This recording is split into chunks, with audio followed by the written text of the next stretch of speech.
They say the mountains are empty. Only rocks, trees, and wild animals exist. They say the sounds come from the wind, the shadows from the play of light, and the stories are nothing more than folktales passed down by people who know no better. They are lying. I know because I spent 3 days deep in the Appalachian wilderness, cut off from everything, watching something that shouldn't exist moving among the trees. Something enormous, something intelligent, something that saved our lives. The Army sealed our report, classified it so deep you'd need 3 levels of clearance just to know it exists. They told us to forget what we saw, to move on, to pretend it was just a training accident. But I can't forget. None of us can. Because what we discovered out there changed everything. The things we thought were monsters, they were guardians. And the real nightmare? It was something else entirely. Something they'd been fighting for centuries to keep away from us. This is what really happened when our helicopter went down in January 2019. This is the truth they don't want you to know. Before we start the video, hit that subscribe button to support Battleground Stories, and let me know in the comments where you're watching from. It was supposed to be a routine winter training exercise, 3 days in the Appalachian Highlands, practicing cold weather operations and high-altitude maneuvers. That's what the mission brief said. Standard stuff. We'd done it 100 times before.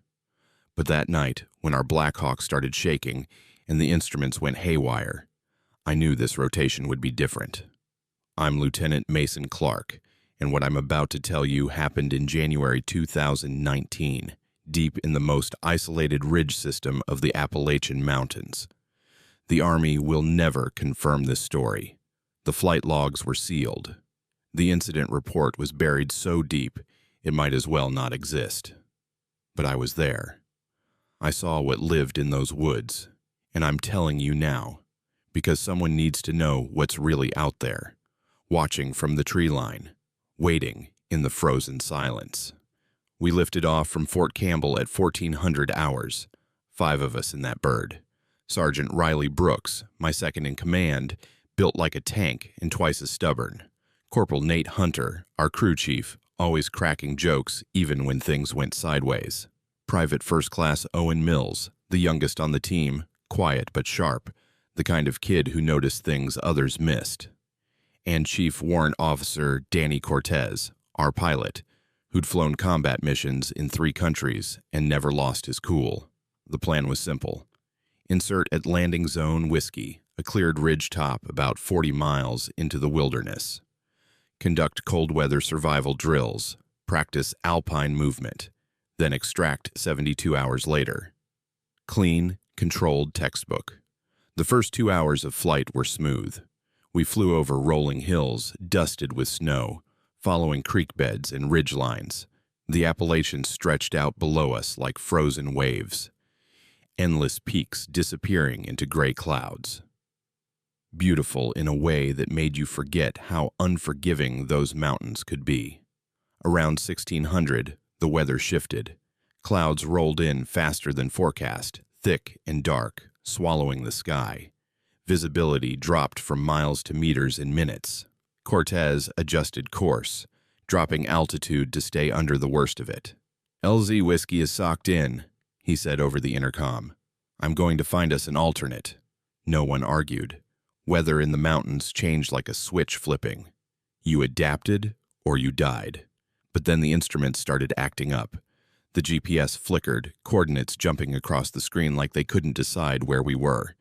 The altimeter spun, showing impossible readings.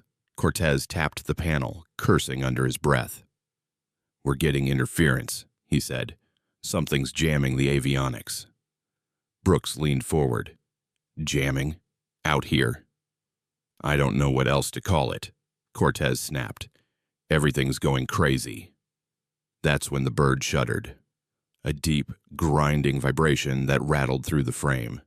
The engine noise changed, pitch dropping, power fluctuating. Red lights flashed across the cockpit. "Mayday, Mayday," Cortez called into the radio. "Black Hawk 7-9er experiencing multiple system failures. Coordinates..." Static swallowed his words. The radio died.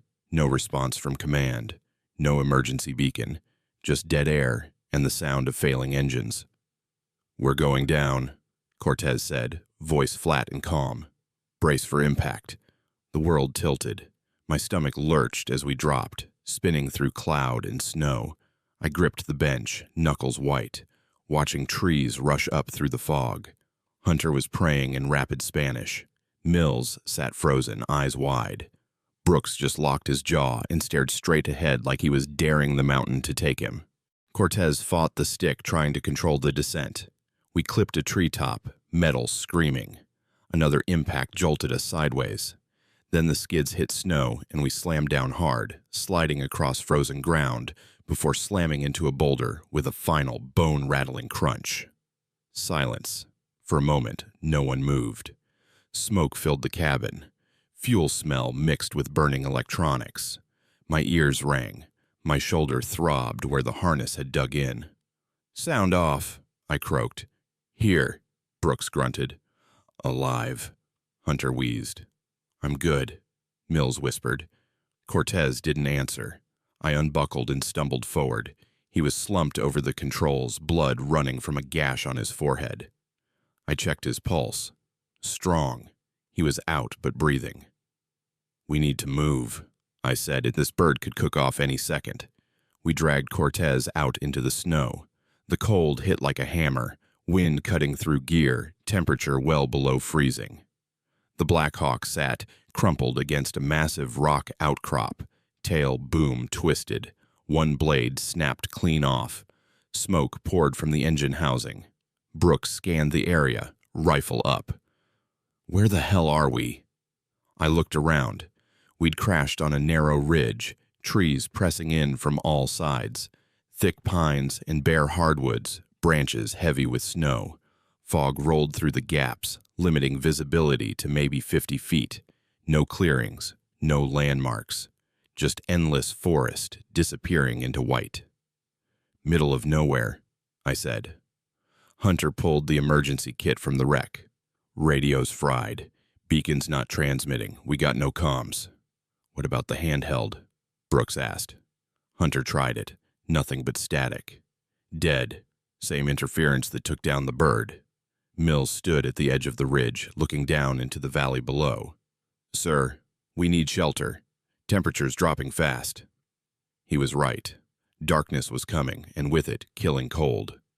We had survival gear, but staying near the wreck was suicide if the fuel went up. "Grab what we can carry," I ordered. Water, food, medical kit, ammo. We moved 200 meters downslope and set up a shelter. "Hunter, you stay with Cortez. Keep him warm. Brooks, Mills, you're with me. We'll scout and find a defensive position." We moved fast, working against the dying light. The forest felt wrong the moment we stepped into it. Too quiet. No birds, no wind in the branches, just the crunch of our boots in the snow and the rasp of our breathing. Brooks noticed it too. "Where are the animals?" "Bedded down," I said, but I didn't believe it. We found a small depression between two boulders, sheltered from the worst of the wind. Not ideal, but it would keep us alive through the night. We went back for Cortez and the gear, moving in pairs, rifles ready. The wreck sat dark and silent, smoke still rising into the fog. By the time we had the shelter rigged, full dark had fallen. We used a tarp and paracord to create a windbreak, then packed snow around the edges for insulation. Cortez came to long enough to drink some water and mumble something about his head hurting before passing out again. We took shifts on watch, 2 hours each, rotating through the night. Brooks took first. I tried to sleep, but couldn't. The cold seeped through every layer, and every sound in the dark felt wrong. Around midnight, Mills woke me. His hand was shaking. "Sir," he whispered, "you need to hear this." I pulled myself up, ears straining. At first, nothing. Then I heard it. A sound from deep in the woods. Not an animal call, not wind. A rhythmic tapping, wood on wood, slow, deliberate, like someone was knocking on a tree trunk with a branch. Tap, tap, tap. 3 knocks, Then silence.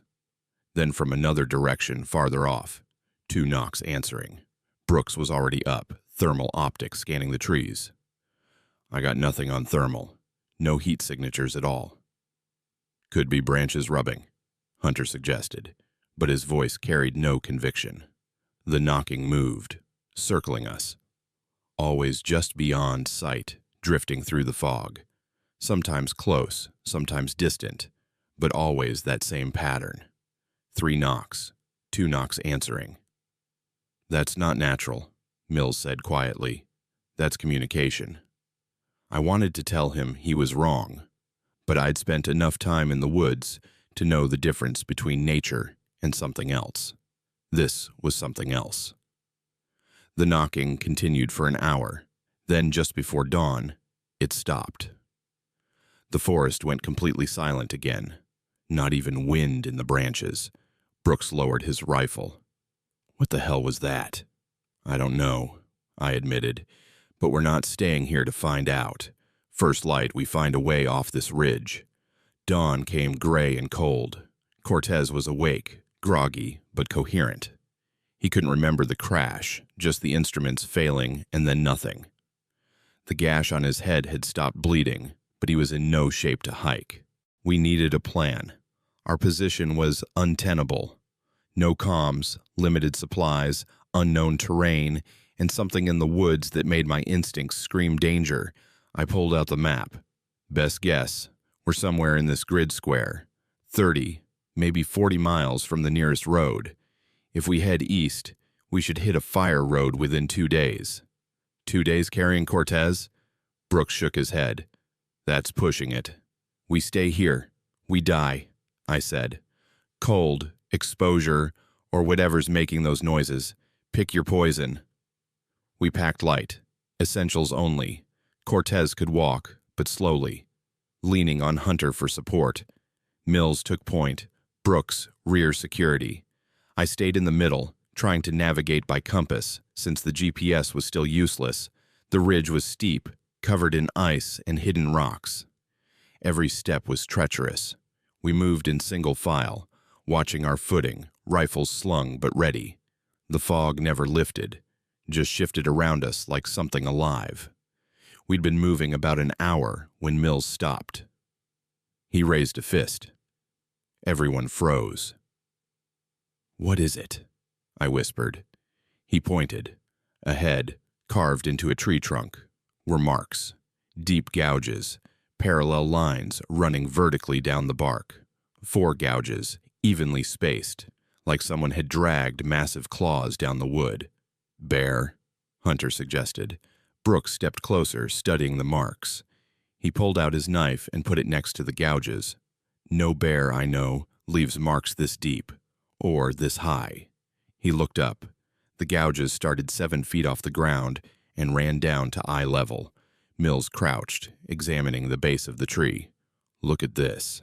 Tracks in the snow. Not clear prints, but impressions. Something big had stood here recently. The snow was packed down in a rough circle, melted and refrozen at the edges. "How big?" I asked. "Big," Mills said. 8, maybe 9 feet tall, based on the stride length. We stood in silence, processing. The mountains were home to black bears, sure.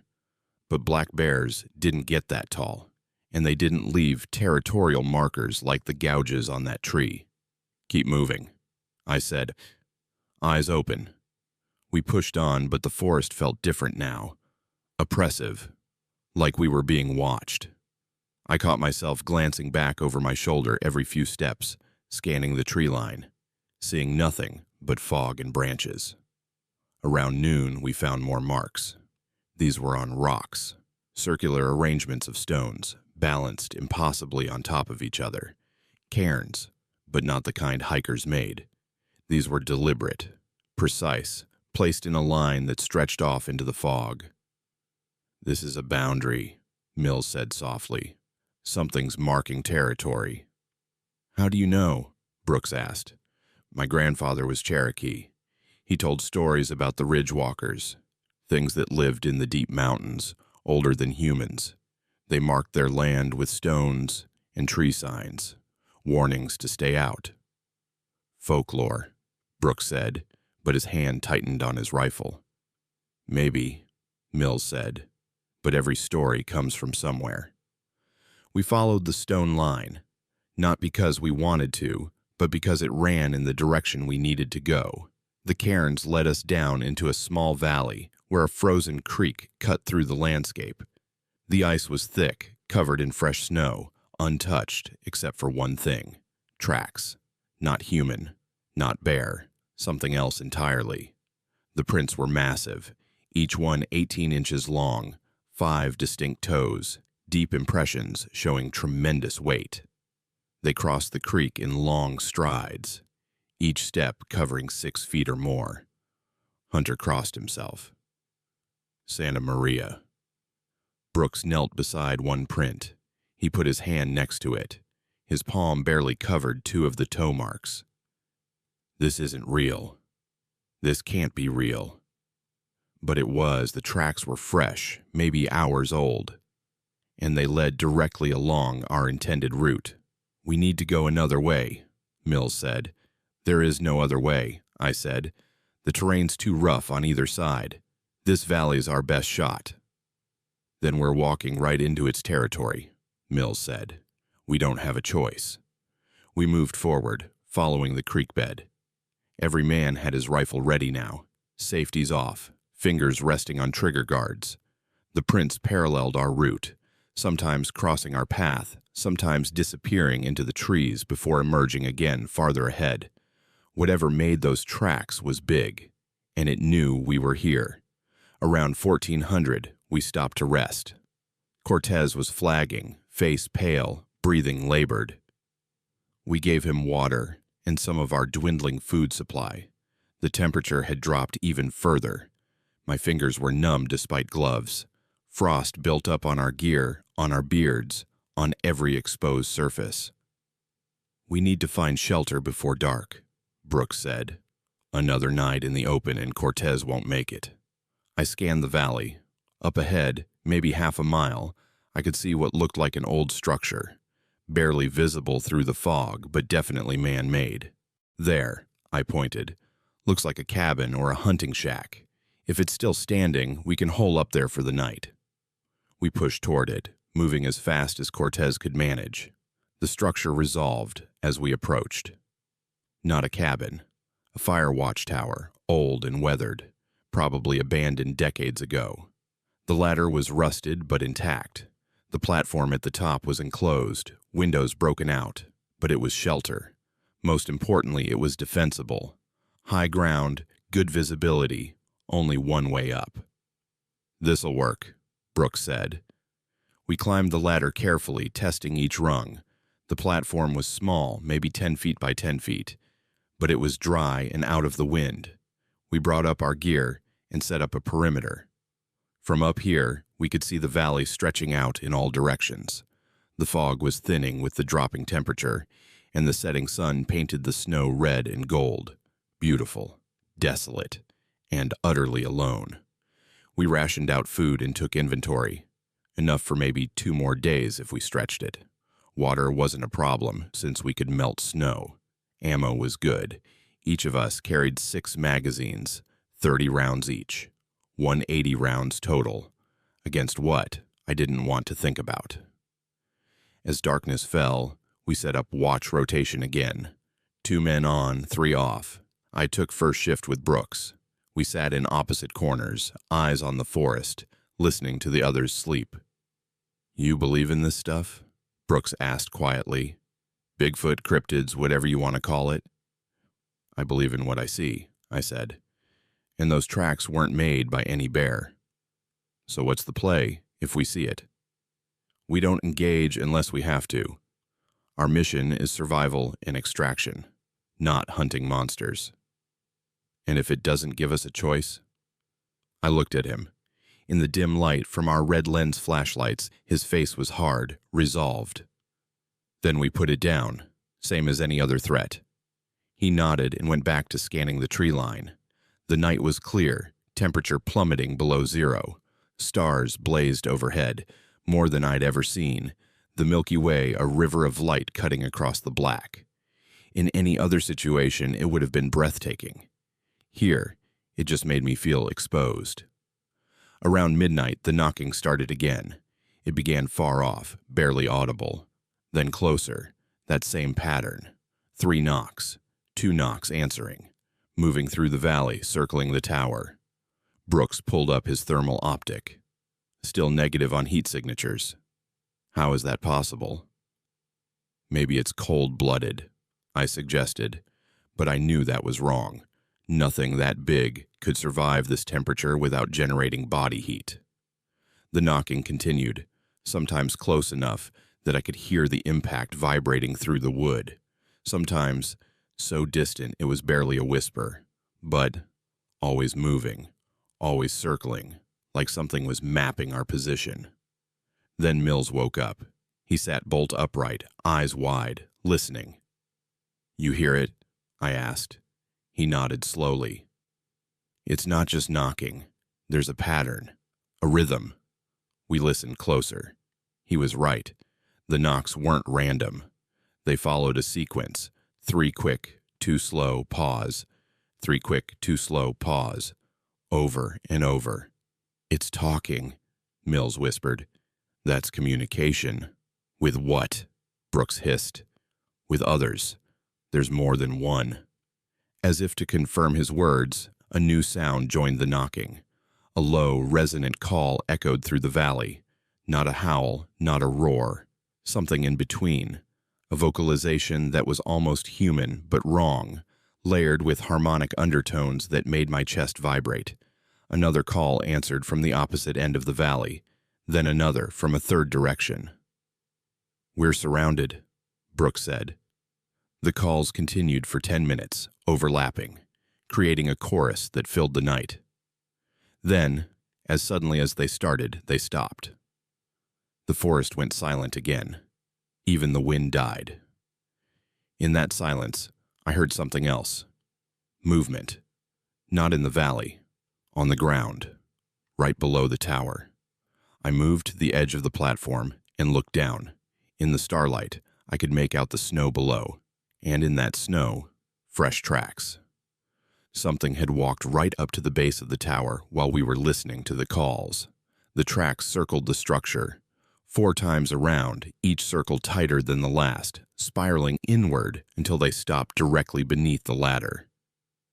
"It's testing us," Mills said, "seeing if we'll come down."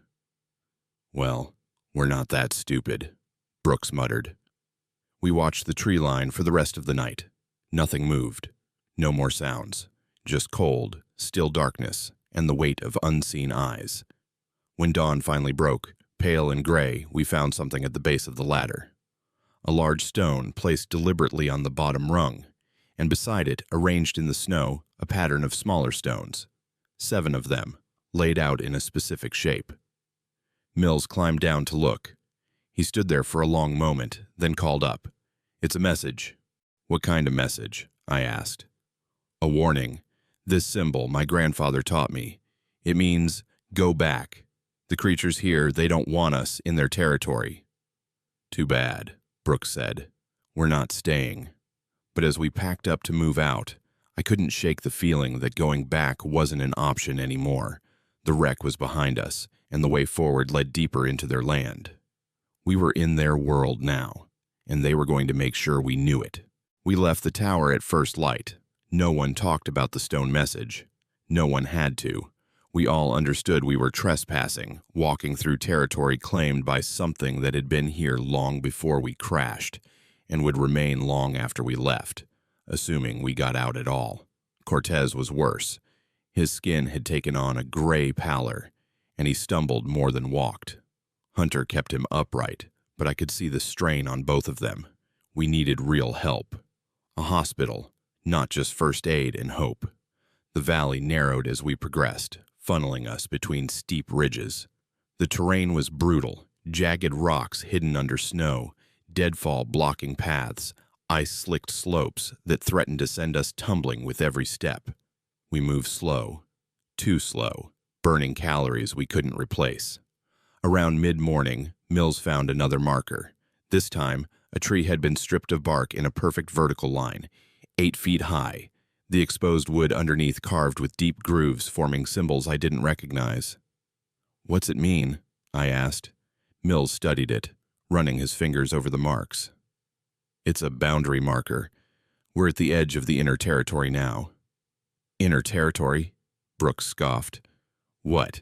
There's territories within territories. The outer range is where they hunt.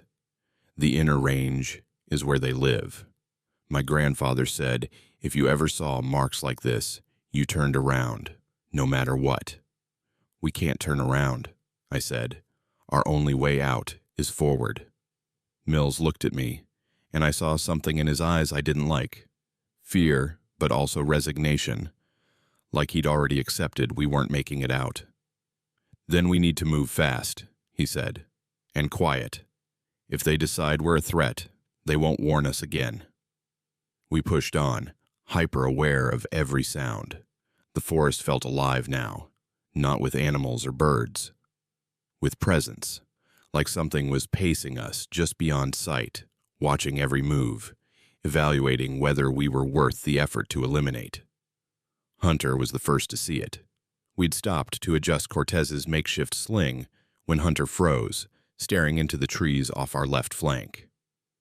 "There," he whispered. "In the pines." We all turned. At first, I saw nothing but forest.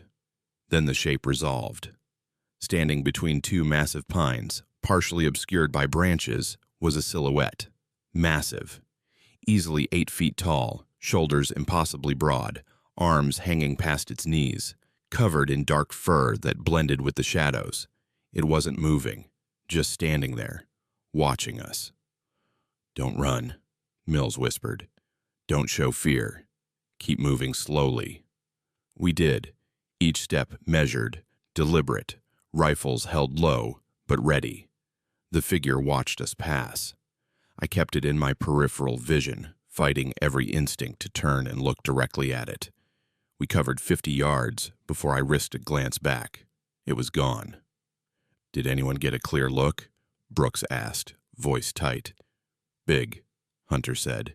"Bigger than any man. Fur was dark, almost black. Couldn't see the face." "Why didn't it attack?" Cortez mumbled, barely conscious on Hunter's shoulder. "Because we're not a threat," Mills said. "We're just passing through. As long as we keep moving, we might be okay." "Might," Brooks repeated, real reassuring. But Mills was right. We saw it 3 more times over the next 2 hours. Always at a distance, always watching. Once, up on a ridge, silhouetted against the sky. Another time, crossing our path about 100 yards ahead, moving through the trees with impossible silence. And once, standing perfectly still behind us when I looked back, like it had been following the whole time. It never approached, never threatened, just observed. "It's hurting us," I realized. "Look at the terrain. Every time we try to veer off course, it appears and we adjust. It's pushing us in a specific direction." "Why?" Brooks asked. "I don't know. Maybe there's something worse in the other directions." "Something worse than that?" Hunter laughed, but there was no humor in it. Around 1400, the valley opened into a larger basin. Trees thinned out, giving way to a clearing maybe 200 yards across. Snow lay undisturbed except for tracks. Lots of tracks. Dozens of different trails crisscrossing the space, all leading toward the far end where a rocky overhang created a natural shelter. "This is a gather place," Mills said. "A communal area. We need to go around." But the terrain on either side was impassable. Sheer cliffs and dense undergrowth. The only way forward was straight through. We move fast, I decided. No stops, no noise. If anything appears, we do not engage. "Clear." Everyone nodded. We stepped into the clearing. The silence was absolute. Our boots crunching in the snow sounded like thunder. Halfway across, I saw them. Structures under the overhang, not caves, shelters, made from branches and bark, deliberately constructed, large enough to house something the size of what we'd seen. "They're homes," Hunter whispered. "It's a village." Then the smell hit us. Thick, musky, animal, but not quite.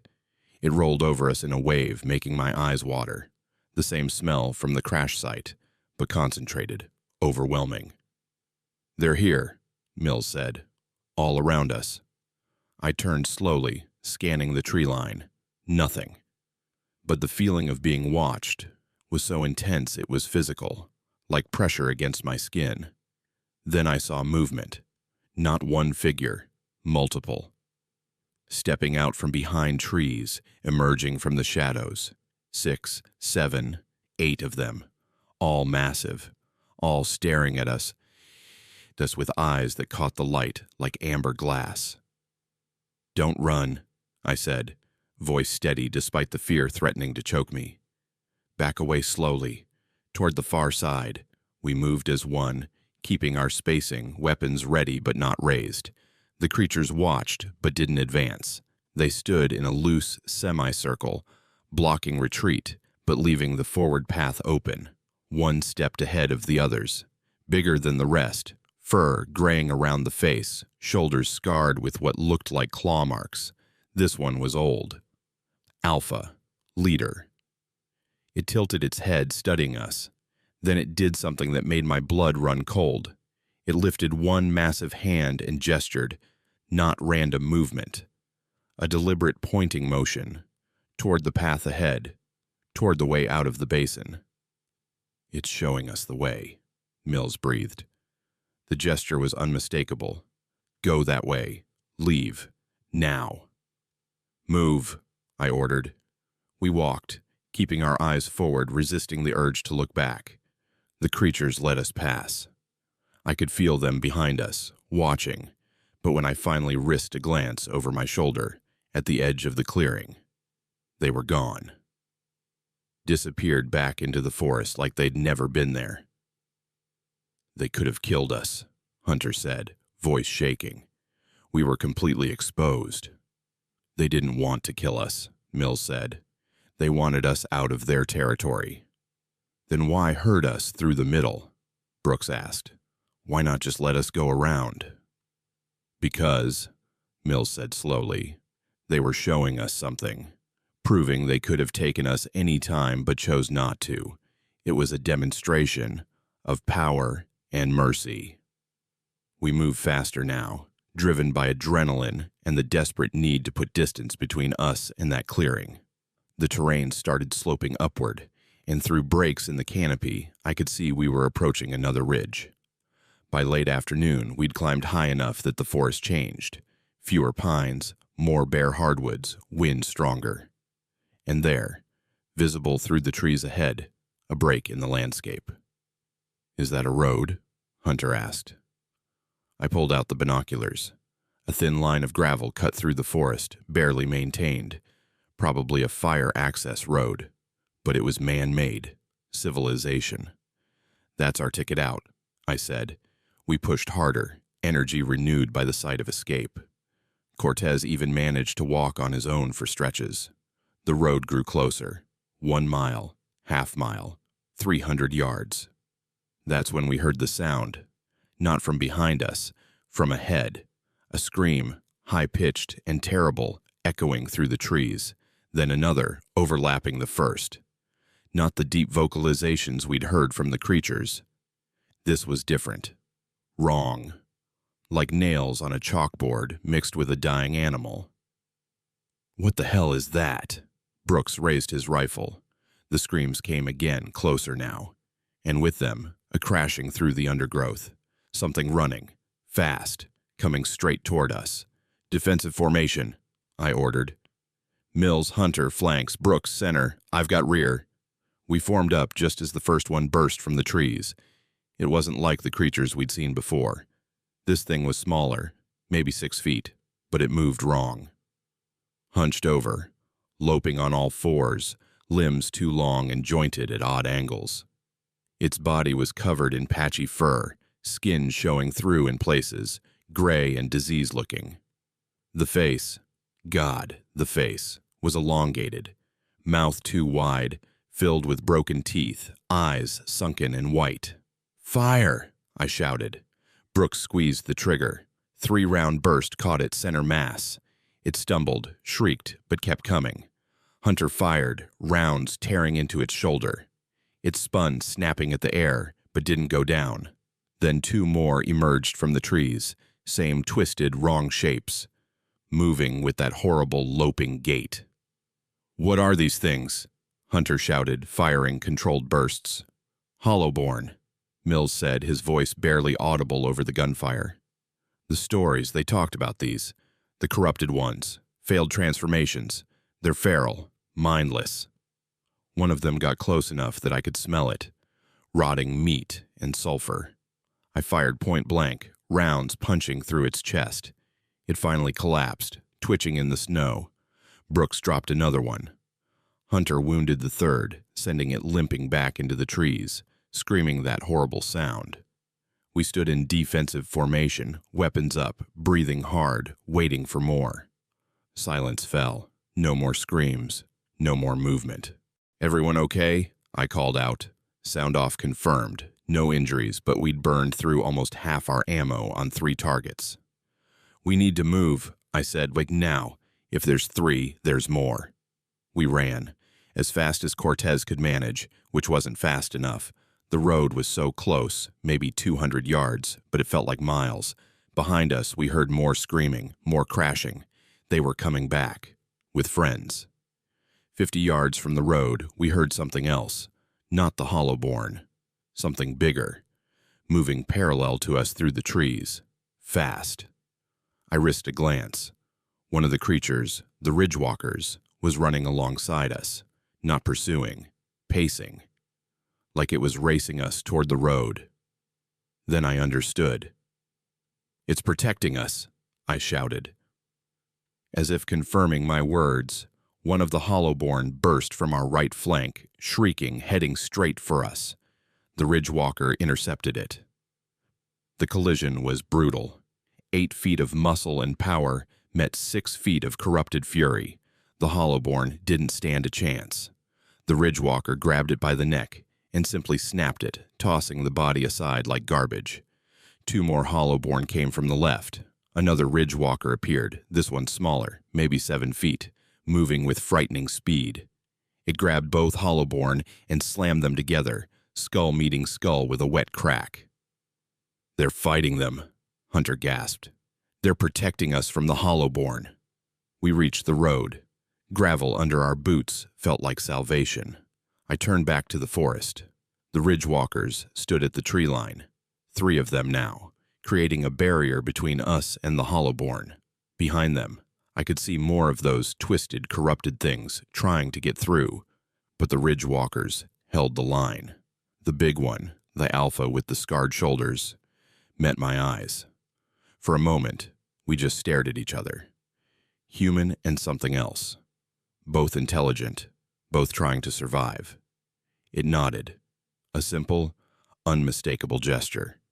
"You understand now. You know the truth." Then it turned and disappeared back into the forest, followed by the others. The screaming of the Hollowborn faded. The forest went quiet again. "What just happened?" Brooks asked. "We were wrong," I said. "The Ridgewalkers, they weren't the threat. They were the guardians, protecting their territory from those things, from the Hollowborn." Mills nodded slowly. "The stories said the Ridgewalkers kept the corruption contained, stopped it from spreading. They weren't monsters. They were defenders." We stood on that gravel road, surrounded by mountains and forest, processing what we'd seen, what we'd learned. That sometimes the thing you fear is actually protecting you from something worse. We heard an engine. Up the road, a vehicle appeared. Park ranger truck rumbling toward us over the rough terrain. The cavalry, finally arriving. As the truck pulled up and the ranger stepped out, staring at our battered group with wide eyes, I looked back one last time at the tree line. Nothing, just forest and snow. But I knew they were there, watching, making sure we actually left. "You folks okay?" the ranger asked. We got a partial emergency signal 2 days ago. Been searching ever since. We're alive, I said, barely. We need medical evac for our pilot, and we need to get off this mountain, now. The ranger looked past us at the forest. What happened out there? I met Mill's eyes. He gave a slight shake of his head. No one would believe us, and maybe that was better. Helicopter crash, I said. We survived. That's all that matters. The Army did what the Army does best. They buried it. Our official report listed the crash as mechanical failure due to extreme weather conditions. No mention of the instrument interference. No explanation for the missing time between our mayday and the ranger finding us. The entire incident was classified as a training accident, sealed behind layers of paperwork that would never see daylight. Cortez spent 2 weeks in Walter Reed with a severe concussion. He couldn't remember most of what happened. His last clear memory was the instruments failing. Everything after was fragments and nightmares. Hunter and Brooks were reassigned to different units within a month. Mills requested a transfer to a desk job at Fort Bragg. He got it without question. The Army doesn't fight you when you know too much. As for me, they offered early retirement with full benefits. I took it. Some things you can't come back from, and walking through that forest, being herded by creatures that shouldn't exist, watching them fight to protect us from things even more impossible. That changes you. But before I signed those papers, I did some research. The Appalachian Mountains have stories, hundreds of years' worth. Native American tribes talked about the Great Hairy Ones who lived in the high places. Early settlers reported encounters with wild men in the deep woods. Hikers and hunters have filed reports for decades about massive figures, strange calls, and inexplicable experiences. Most people dismiss it as folklore, campfire stories, primitive superstition mixed with misidentified bears. But then I found the patterns. Reports of hollow-born attacks, though never called that, described as rabid animals, diseased creatures, aggressive wildlife. Clusters of incidents that would spike for a few weeks, then suddenly stop, always in areas near where ridge walker sightings were most common. I mapped them. Every report I could find going back 50 years, the patterns were clear. Where the ridge walkers were active, the hollow-born attacks eventually ceased. Where the ridge walkers were absent or driven out by human expansion, the attacks increased. They were connected. A predator-prey relationship, or maybe more accurately, a guardian-corruption dynamic. Mills was the one who helped me piece it together. We met 6 months after our extraction in a quiet bar in Tennessee, far from any Army base. He'd done his own research, digging into Cherokee stories his grandfather had told him as a kid. The ridge walkers are old, he said, nursing a beer, maybe older than humans on this continent. They're territorial, intelligent, and protective of their land. But they're not the original inhabitants. What do you mean? I asked. The Hollowborn came first, or maybe they were always there, underground. The Cherokee called them hollow people, spirits that wore corrupted flesh. They multiply by infecting other creatures, twisting them. If left unchecked, they'd spread like a plague. And the Ridgewalkers? They evolved to contain them. Maybe naturally, maybe through some kind of ancient intervention. Either way, they learned to hunt the Hollowborn, to keep them trapped in specific areas. That's why they mark territories, not to keep humans out, to keep the Hollowborn in. It made horrible sense. We'd stumbled into the middle of an ancient conflict, a war fought in shadows and forests, unseen by the world because both sides wanted it that way. We were never the target, I said. We were just in the way. But they let us live, Mills said. They could have killed us the moment we crossed into their territory. Instead, they herded us, protected us, made sure we got out safely. Why? Mills stared into his beer for a long moment. Because we weren't a threat. We were just lost. And maybe, on some level, they understand that. They know the difference between invasion and accident. I thought about the Alpha, that scarred giant standing at the edge of the clearing, the way it had gestured, showing us the path, the way it nodded at the road, acknowledging some kind of understanding between us. They're intelligent, I said. As intelligent as us, maybe more. They communicate, strategize, make decisions. And we call them monsters, Mills said quietly. We shoot at shadows and fear the unknown. Meanwhile, they're out there fighting to keep something actually terrible from spreading into our world. We sat in silence after that, two soldiers who'd seen something that changed how we viewed reality. Not just the existence of cryptids or undiscovered species, but the realization that the world was far more complex than we'd been taught. That sometimes the monsters weren't actually monstrous, and sometimes the real darkness wasn't what you could see, but what others kept hidden for you. "What are you going to do with what you know?" Mills asked eventually. "I don't know," I admitted. "Part of me wants to tell everyone, expose the truth, but who would believe me? And even if they did, what would happen? People would flood those mountains, hunters, researchers, thrill seekers. They'd disrupt everything. Maybe drive the ridge walkers out. And then the Hollowborn would spread," Mills finished. "Unchecked, uncontained." "Exactly. So we stay quiet." "For now," I said, "but I'm documenting everything, recording testimonies, mapping patterns, gathering evidence. Maybe someday the time will be right to share it, when people are ready to accept that they don't know everything about this world." Mills raised his beer. "To secrets that keep us safe." I clinked my bottle against his. "And to guardians in the shadows." 3 years have passed since that night in the bar. Mills moved back to North Carolina, working as a park ranger, keeping an eye on the mountains he now understood better than most. Hunter went back to Texas, got married, never talks about what happened. Brooks re-enlisted, deployed overseas, probably running toward danger because it's easier than processing what we experienced. I settled in Montana, far from the Appalachians, but close enough to other wilderness that I can keep watching, keep listening.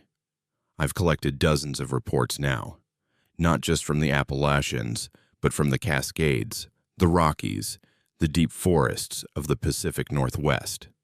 Different regions, different names, but the same patterns. The ridgewalkers aren't alone.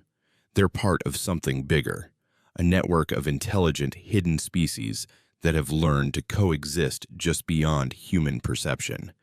They've adapted to our expansion, changing their territories, their behaviors, their interactions. But they're still there, still watching, still protecting us from things we don't even know exist. I've started writing it all down. This account is part of that project. A record of what really happened in January 2019. Not the sanitized army version, not the folklore and rumors. The truth, because Mills was right. Someday people will need to know. The world is changing. Forests are shrinking. Wilderness is disappearing. The boundaries that kept us safe from things we don't understand are eroding. And when those boundaries finally collapse, when the last ridgewalker is driven from its territory and the last Hollowborn containment fails, people will wish they'd listened to the stories. They'll wish they'd believed the soldiers who walked those ridges and saw what protected them in the dark. Last month, I got a message from an unknown number. No words, just a photograph. A tree in a forest I didn't recognize, carved with those same vertical symbols Mills had shown me. The boundary markers. And beneath the photograph, a single line of text. They're moving north. The containment is failing. I don't know who sent it. Maybe Mills. Maybe someone else who knows the truth. But the message was clear. The ridgewalkers are migrating, following the Hollowborn as they spread into new territories. The war is expanding, and eventually it won't be isolated to remote mountains and forgotten forests. I think about that crash often. How a random equipment failure put us exactly where we needed to be to see something most people never will. How we were tested, evaluated, and ultimately protected by creatures that had every reason to kill us. I think about the Alpha, standing at the tree line, making sure we reach safety. The deliberate communication, the cooperation, the choice to show mercy. And I wonder, when the time comes and the boundaries finally fail completely, will humanity show the same wisdom? Will we recognize our guardians for what they are? Or will we do what we always do and destroy what we fear? I don't have answers, just records, evidence, and a story that sounds insane to anyone who wasn't there. But I'm putting it out there anyway, because someone needs to know, someone needs to understand. The Ridgewalkers are real, they're intelligent, they're protective, and they're losing ground every year. What happens when they're gone? When the last defender falls and the Hollowborn are free to spread? I don't want to find out, but I have a feeling we're going to, sooner than anyone expects. So if you're reading this, if you've made it this far, remember this. The next time you're in the deep woods and you hear knocking in the trees, don't panic. Don't run. Listen to the pattern. 3 knocks mean a boundary. Respect it. 2 knocks mean danger nearby. Be alert. 1 knock means they've seen you and you're safe. Keep moving. And if you hear those terrible screams, those high-pitched shrieks that sound like tortured metal and dying animals, run. Run toward the knocking. Run toward the massive shapes in the shadows. Because whatever's making those screams is what the Ridgewalkers have been fighting for centuries to keep away from you. Trust the Guardians. They've earned it. Lieutenant Mason Clark, U.S. Army, retired. Recorded April 2024, Montana. I sent this account to Mills before publishing. He called me 3 hours later. "You really going to do this?" he asked. "Someone needs to," I said, "as people are going to think you're crazy." "Some will, but others will know. Others who've seen things, who've had encounters. This will validate them. Let them know they're not alone." He was quiet for a moment. Then, "I got another message last week, from the number that sent you the photo." "What did it say?" "They're organizing. The different groups. Ridgewalkers from different regions. They're coordinating, sharing information. It's like watching an army mobilize." My stomach tightened. Against what? The Hollowborn are changing, adapting, getting smarter. The containment zones are failing because the enemy's evolving faster than the Guardians can respond. They need help. What kind of help? I don't know yet, but someone's trying to make contact. Formally. Not just showing us boundaries or herding us to safety, actually trying to communicate. I thought about the Alpha, that nod of understanding, the deliberate gestures. They'd been trying to tell us something all along. "If they make contact," I said slowly, "will anyone listen?" "That's what we have to find out," Mills said. "That's why you need to publish this. Start getting people ready for the truth." So here it is, the truth. Documented, recorded, witnessed. The Ridgewalkers are real. The Hollowborn are real. The war is real. And it's coming to a forest near you. The question isn't whether you believe it. The question is, what are you going to do when you can't deny it anymore?